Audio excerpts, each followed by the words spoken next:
So. Okay, one has to acknowledge this here, which I've just done.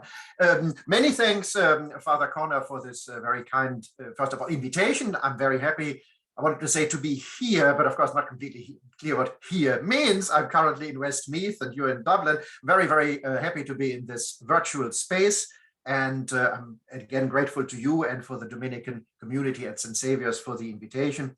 And I'm delighted that so many people have taken out a chunk of their evening to listen to this talk. I hope it will be worthwhile, which is something that we can only judge in about 40 minutes time. Father Connor, if you don't mind, would you bring up on the screen this photo with which I would like to begin? Sorry for delegating this task to you. Oh shoot! Just 1 second, and I'll get it for you.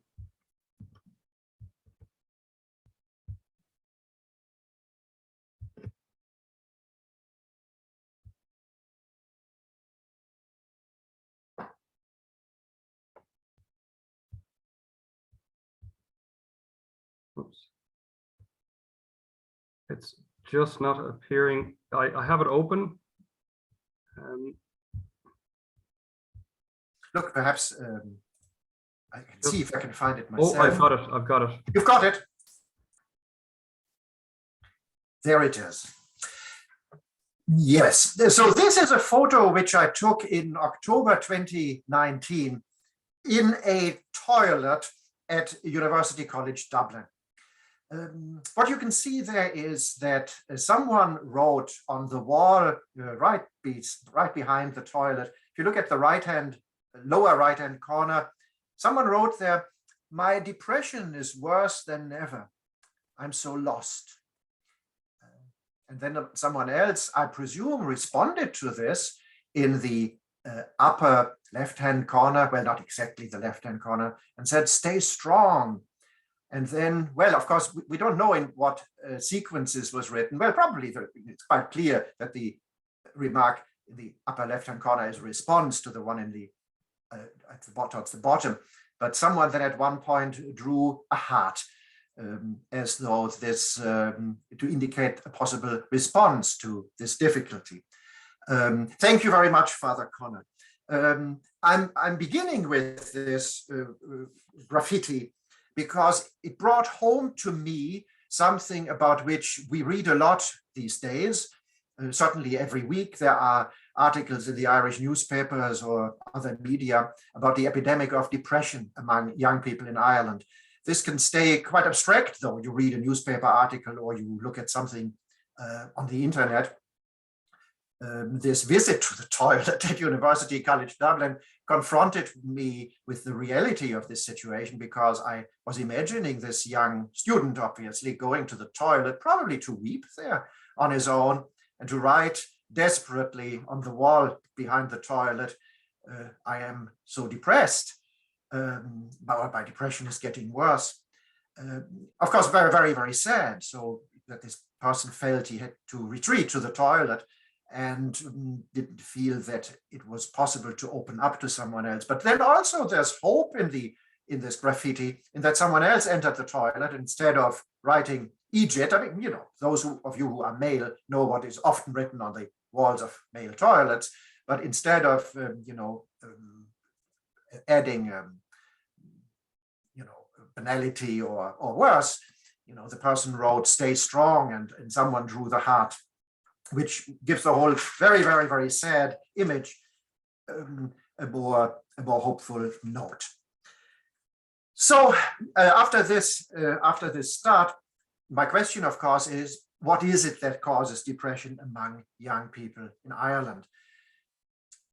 This is a well-known topic, and there's a lot of speculation about this. Sometimes, it's said that it's relative poverty. Ireland is a very wealthy country, but there are also a lot of young people who do not have access to wealth, or perhaps not even to what they need in order, let's say, to study. This is something that we've encountered at the university during COVID and during the lockdowns, there were certain students who were able to flourish during this period because they had all the latest computing equipment at home, and other students who didn't have a computer to log on it. So it could be poverty. A lot of discussion in the newspapers, especially recently in the last few weeks, a few months, let's say, draws attention to the fact that young people are depressed by the fact that they don't have a realistic prospect of acquiring their own home due to the inflation in property prices. So that could cause depression.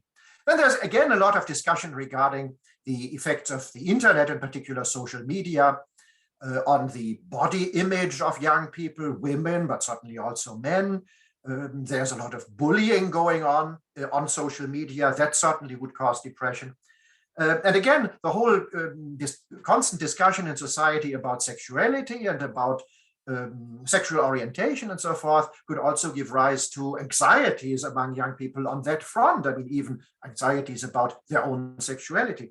All this, I don't want to dismiss any of that. I'm sure that these explanations all offer at least, partial ways of explaining why young people would be depressed in Ireland.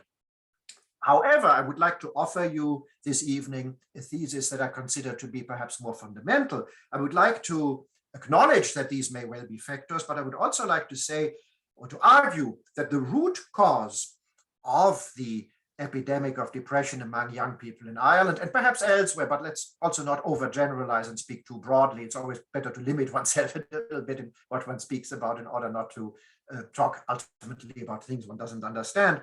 I would like to argue that the epidemic of depression among young people in Ireland may well have to do with the factors that I just mentioned and others, but is more fundamentally related to the very structure of the kind of society in which we now live.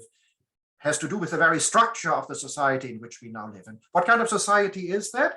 Well, let me throw out a few adjectives in order to characterize it.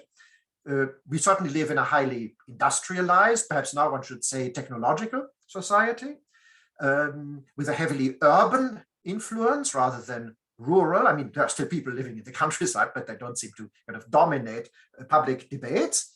Our society is capitalist, it's liberal, it's democratic. And now you might say, well, what's unusual about that? It's the type of society which has existed since the beginning of the 20th century, certainly in Western Europe.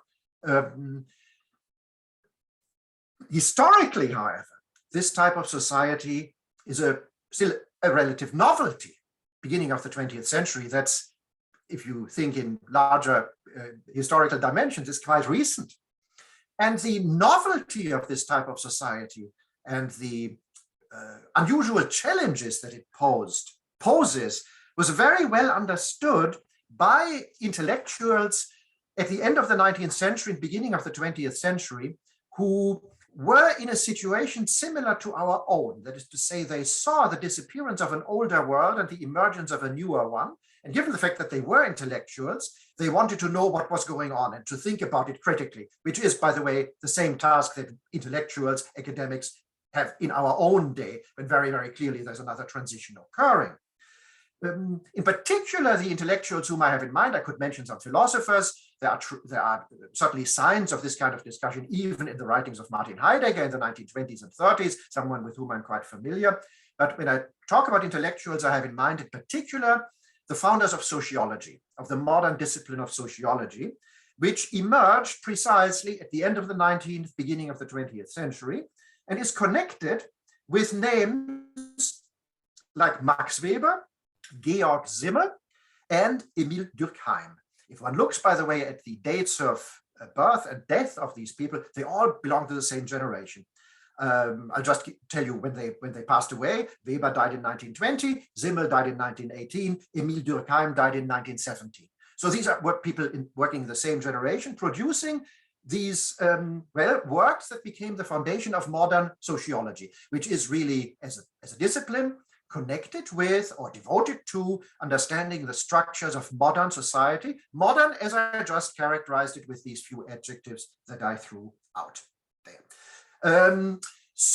But we're talking about depression among young Irish people in the 21st century. For this question, one of the three whom I just mentioned is particularly relevant and important, namely Emile Durkheim, who in 1897 devoted one of the founding works of modern sociology to the question of suicide. Durkheim had noticed that in the emerging, increasingly urban, increasingly industrialized society in which he himself lived, rates of suicide were increasing. And he devoted this entire book to the question of why. In this talk that I am giving you this evening, I would like to proceed in 4 steps. First of all, an introduction, which I am now just in the process of concluding. Then I'm going to move on, secondly, to some historical remarks about different ways of thinking about the condition that we now call depression. And you can see already that I'm formulating very cautiously here. Thirdly, the longest part of my talk is going to be devoted to Emile Durkheim's theory on why people, he doesn't use the term depression, on why people commit suicide. And fourthly, I'm going to offer some critical remarks on Durkheim from a Christian perspective, which means I think that Durkheim's theory is very powerful, has a lot of truth in it. I don't think it's the ultimate truth, and I'm going to try to offer some correctives to that theory towards the end of my talk. Let me now get into the historical part. Human beings have always known this state, which we now call depression. You see that I'm careful in formulating what I just said. I didn't say human beings have always had the experience of depression, because that would be wrong. They haven't. Depression is a 20th century psychological term, which even Durkheim in 1897 doesn't use yet. Now one could say, well, that's just a difference of terminology. It probably goes much deeper than that. Human beings, and we can perhaps later talk about why that is, have this tendency to whatever, fall into this state, but it's conceptualized in different ways according to different cultures. The Greeks didn't speak of depression at all. They didn't know the term. They spoke of melancholy. And if you look at writers such as Aristotle, there are other ancient writers who write about this state, they recognize that this can be a painful state, but they also associate it with genius. So melancholy is not simply a state that needs medical cure, but it is a state also that favors the genius who, on the basis of this depression, has particular insights. The discord about melancholy is particularly a classical one, but experienced a Renaissance. Well, during the Renaissance, perhaps not surprisingly, there is a very famous 17th century work by Robert Burton, The Anatomy of Melancholy. One of my friends in Dallas years ago gave me this beautiful leather-bound copy of Burton's Anatomy of Melancholy. If one thought that the Christian faith protects one against this state, that would be a mistake.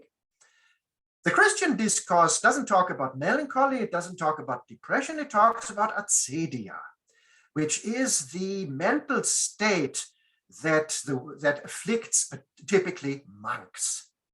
It is connected with what nowadays we would call a certain spiritual dryness, the inability to pray properly, a sense that despite one's own faith, God doesn't really seem to make his presence felt in one's life, which leads to, well, and again, depression would be the wrong term, it leads to, a state of kind of spiritual hopelessness, about which, by the way, also Aquinas talks.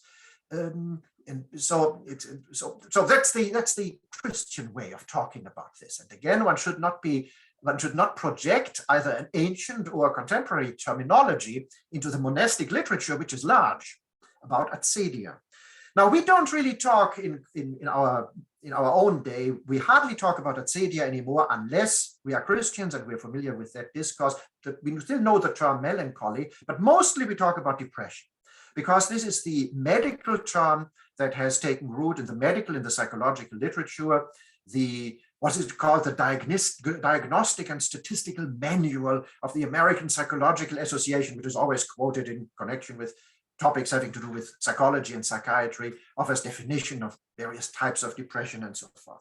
So we consider depression to be, of course, one could elaborate on this, but we don't connect it with genius. We also don't think that it has to do with faith. We tend to think it's a medical phenomenon. It could have to do with chemical imbalances in the brain. And the cure that we tend to prescribe for depression is either medicine or counseling, individual sessions of psychological or psychiatric therapy, which means that we're convinced that depression is a phenomenon that affects the individual. If someone comes forward, let's say at Maynooth University, a student, and says, well, you know, I'm so depressed and I can't really focus on my studies, lecturers, we are supposed to refer this student to the counseling service, who will then, you know, take care of this individual. Durkheim wants to argue that this approach to depression is certainly insufficient. Let's not say wrong. One has to be very nuanced in making judgments of this nature. Not wrong, but insufficient, because Durkheim would say that depression, he uses factors leading to suicide. That's Durkheim's terminology. As I just said, he doesn't use the word depression. Factors leading to suicide have to do with the structure of modern society.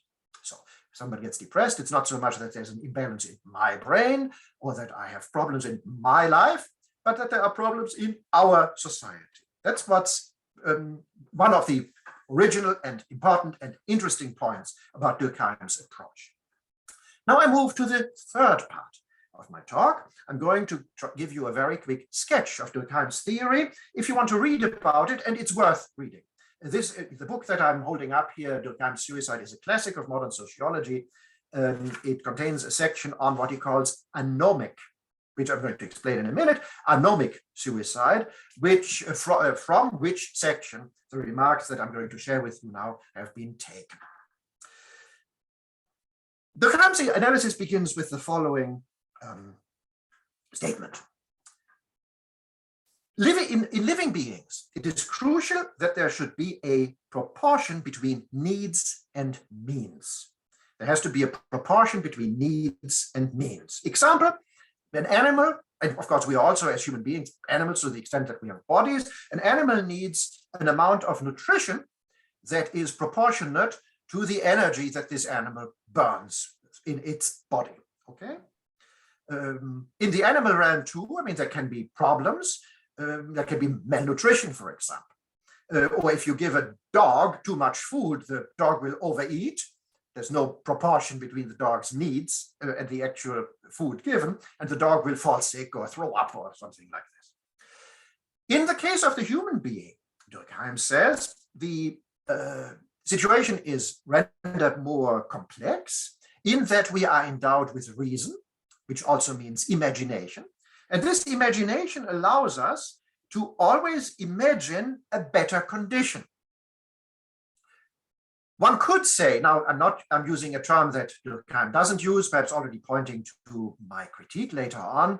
Human beings, in virtue of reason, possess transcendence. I'm able to transcend the moment in which I live. So if you give a dog a bowl of food, the dog, you know, unless the food is totally disgusting, bits of lung or something, the dog will wolf down the food and be quite happy. If you pat the dog on the head as a sign of affection, the dog will be very happy. The dog will not, like a human being, then ask questions like, does he really love me? Or does he love the other doggy more? These are not questions that occur to the dog because the dog is not rational, doesn't possess transcendence. But we as human beings are rational. So if I have a plate of food in front of me, I'm thinking, you know, why am I not in the saddle room in Dublin? But I'm just at home, you know, eating this soup that I bought in Dunn's. Or, you know, look, I mean, you see the direction in which it's going. Let me not make too much fun of this kind of situation. I could be in a relationship, even an intimate relationship, and it can turn tragic when I ask myself, well, isn't there someone better out there for me? Which, of course, you know, most likely will precipitate a crisis in my relationship with this other person.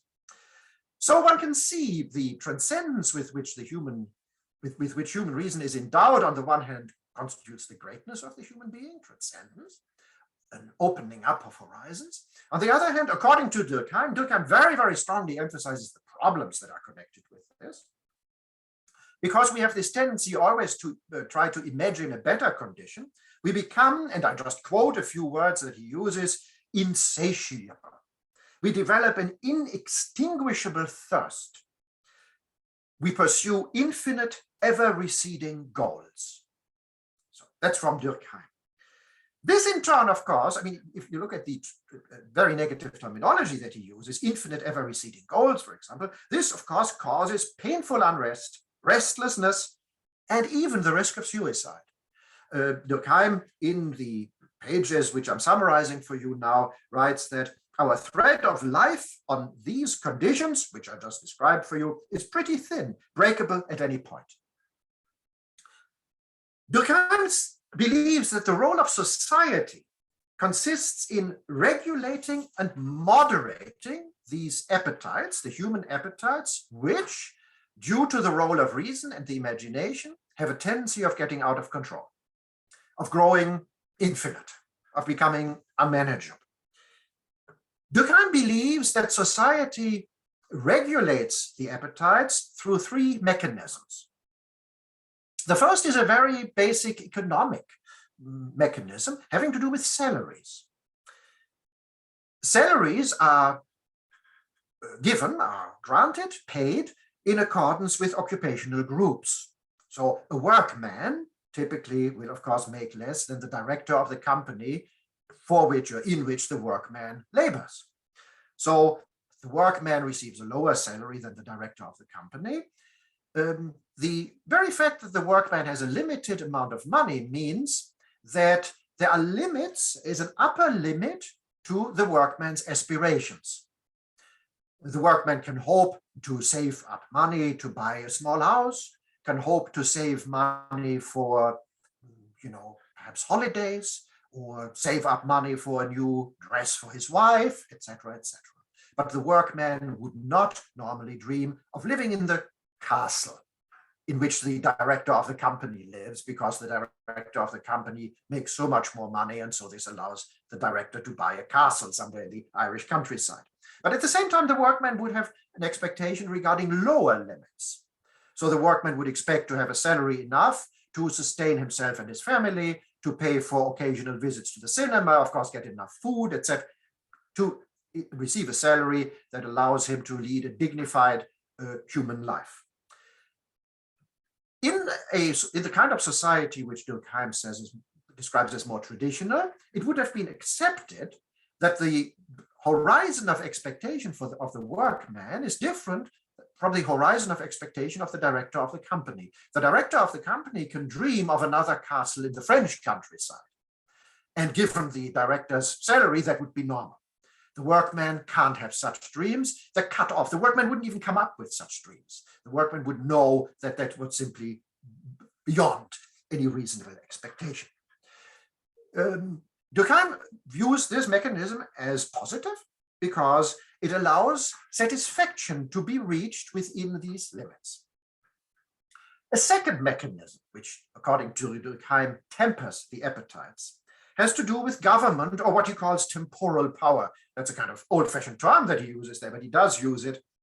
Durkheim says that temporal power assigns a restrained, limited role to economic life, which remains subordinate to the common good. So take a society that functions according to Durkheim in a healthy way, in a normal way. In that type of society, government would put economics in its place. Economics would not become the ultimate factor, the ultimate power governing all of society, but would be subordinated to values like community, nation. The government would, let's say, try to be a good government for the Irish nation, or would try to promote the interests of the German nation, of the French nation. This means that simply material appetites remain within the community subordinate to other goals, which are not merely economic, that are promoted by, well, as Durkheim says, the temporal power. And finally, Durkheim talks about the role of religion. He believes that religion has two functions in this large scheme of his. It justifies the existing social order as providential, on the one hand, and on the other hand, opens up the possibility of more complete justice in the hereafter. So perhaps the workman looks at the director and says, well, that's really unfair that I live in a small row house in Dublin and the director has a castle in the countryside, another castle in France. But then the workman would say, yes, but that doesn't have anything to do with justice in the hereafter, with our respective fates in the hereafter. Whoever has, prayed or read the Psalms know what they say about the wealthy man, and that, the wealthy man is not someone who should be excessively admired, because one really doesn't know what God's plans are for the wealthy man. And perhaps, depending on his or her conduct, the plans aren't good. So all these three mechanisms, according to Durkheim, have been weakened in our modern type of society, in the type of society whose birth and development Durkheim and the other sociologists witnessed at the end of the 19th and beginning of the 20th century.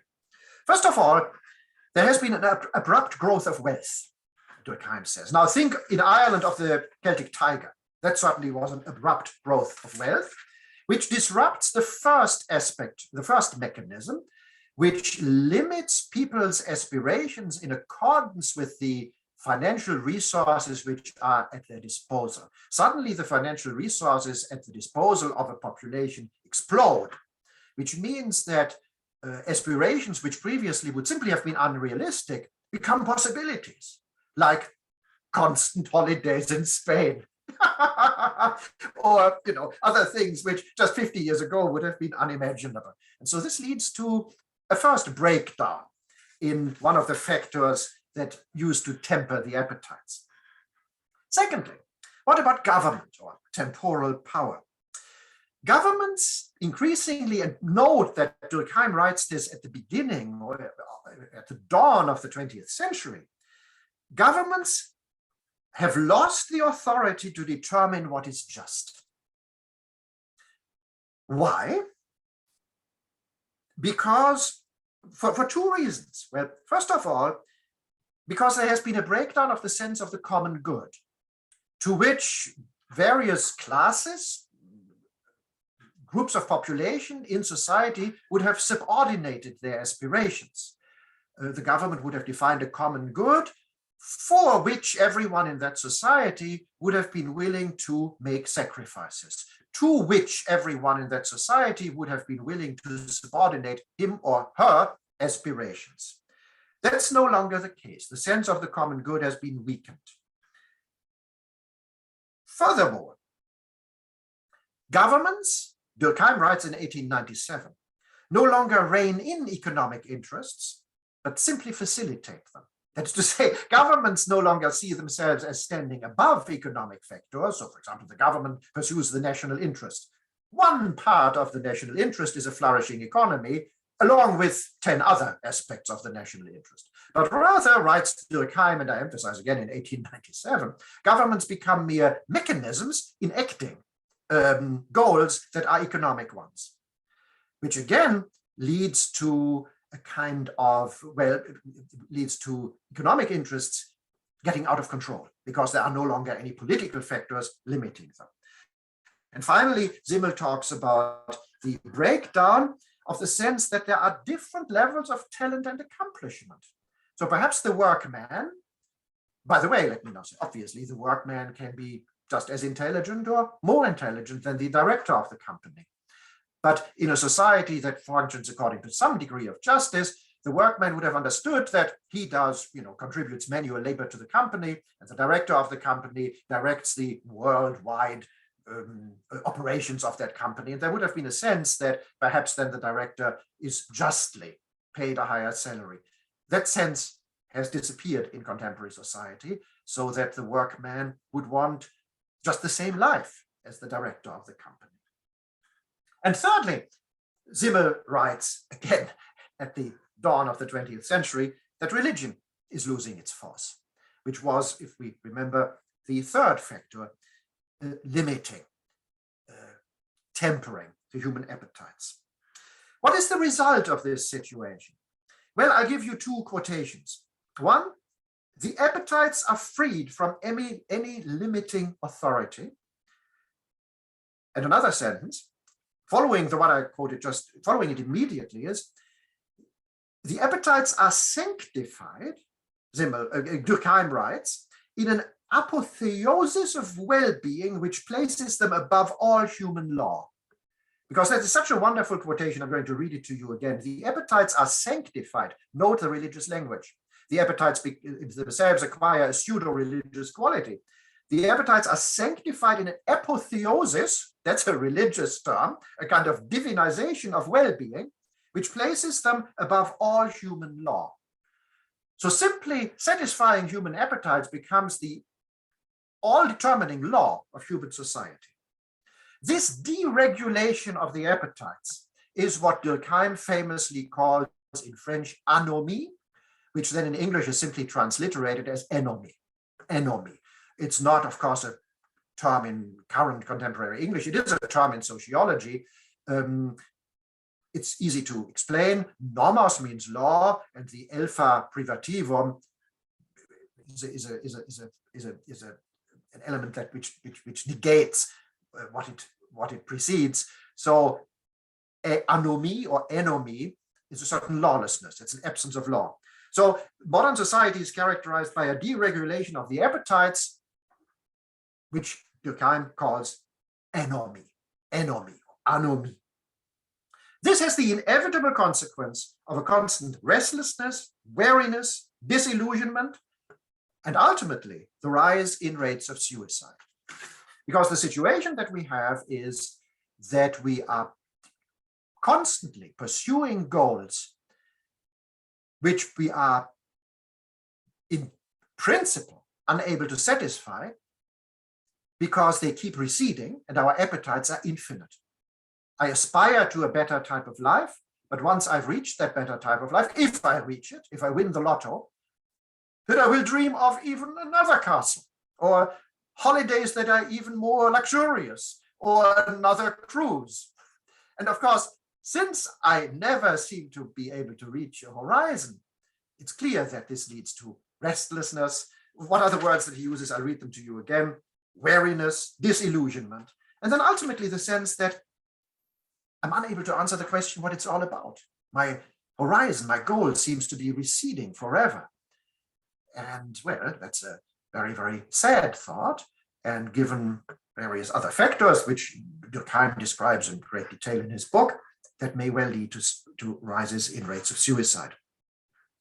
I will wrap up my summary of Durkheim's position by reading you a slightly longer, only a few lines quote from the section on anomic suicide in his book.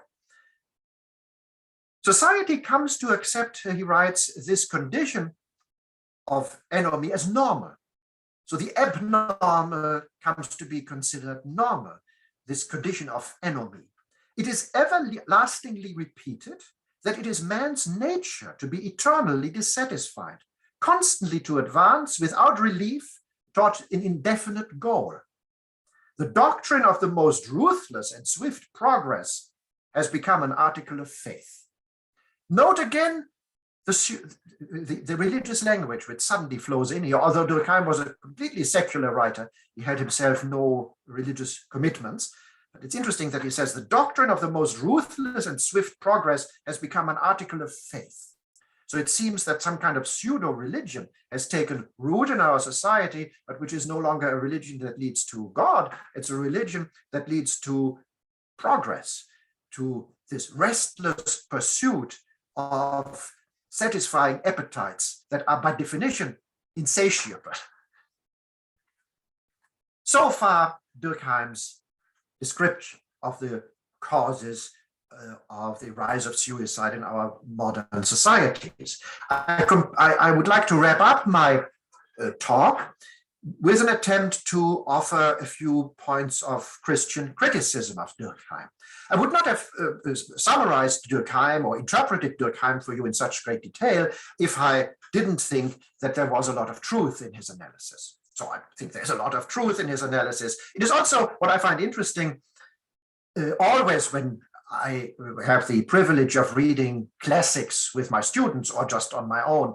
It is interesting how these classical authors from Aristotle right through writers of the 20th century still hold so much truth. So in order to understand the condition of Irish society in 2022, certainly we can read something that was written in 2022, but we can also read a book that was written in 1897. And it already gives us a lot of insight into what's going on in the contemporary world. So I think there's a lot of truth in Durkheim. I don't think that Durkheim is the truth. I think there are very important elements missing in what he's saying, which I'm going to try to sketch briefly for you, perhaps in the last few minutes of my talk. I think that the problem with Durkheim, the fundamental problem from which other problems then flow, is that he treats the desire for the infinite, which he observes in human beings and correctly observes, he treats that desire in itself and as such as morbid. In fact, that's one of his definitions of anomie, namely a failure on the part of society to close the horizon of human expectation. So if society doesn't close the horizon of human expectation, this causes anomie, which causes all kinds of social dysfunctions, which causes suicide. Of course, one would say, and from a Christian perspective, but also perhaps simply from a perspective of looking at the human condition, whether the desire for transcendence that characterizes human reason is not something which should make us think about, the question. Aristotle would say whether nature does anything in vain. How come that we have this desire for the infinite, for this desire for the transcend? Is it simply a malady? Is it simply an illness? Or does it tell us something about a destiny of the human being that's not simply a satisfaction of appetites, but perhaps lies a little bit beyond that? Of course, that does come from a religious perspective, but it's also interesting how even what Durkheim says opens a religious horizon for someone who has a little bit more of a religious sensibility. Durkheim recognizes the role of religion in creating healthy social conditions, but he does look at religion simply from a kind of mechanistic point of view.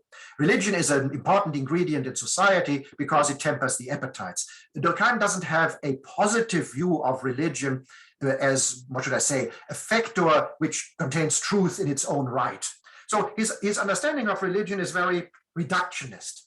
And I would suggest to complete or correct Durkheim's analysis by looking at religion not simply as this factor which tempers the appetites, but which educates the desire for the infinite, which directs the hunger for the transcendent which characterizes the human being.